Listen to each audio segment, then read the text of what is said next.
దేవుడు ఎరికో గోడలను కూల్చడానికి ముందు వారి నోళ్లను జయించాడు.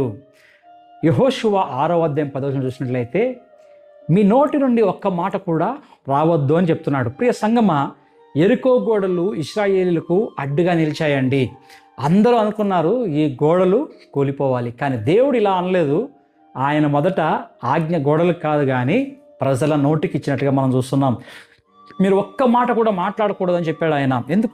ఎందుకంటే గోడలు బయట ఉన్నాయి, కానీ వాటిని కూల్చే విశ్వాసం ఎక్కడుందండి?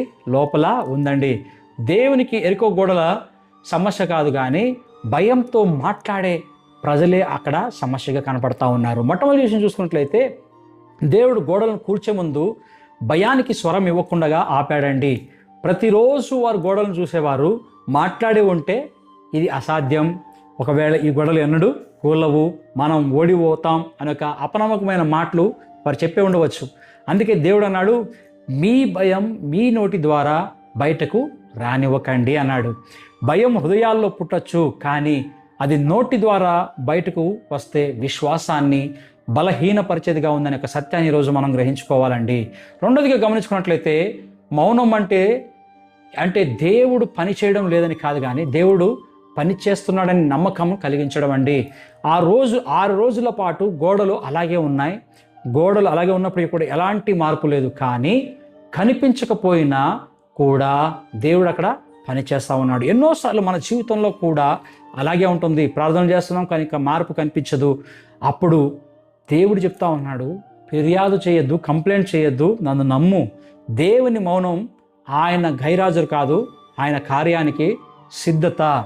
మూడోదిగా మనం చూసుకున్నట్లయితే, దేవుడు మాట్లాడమన్నప్పుడు వారి కేక గోడలను కాదు, దేవుని వాగ్దానాన్ని విడుదల చేసిందండి. 7వ రోజు దేవుడు అన్నాడు, ఇప్పుడు కేక వేయండి. వారు గోడలను చూసి కేక వేయలేదు, దేవుని వాగ్దానాన్ని నమ్మి కేక వేశారు. అప్పుడు గోడలు కూలిపోయాయి. దేవుని సమయానికి పలికిన విశ్వాసపు ఒక్క మాట సంవత్సరాలుగా నిలిచిన గోడలను కూల్చగలదనే సత్యాన్ని ఈరోజు గ్రహించుకుంటున్నావా?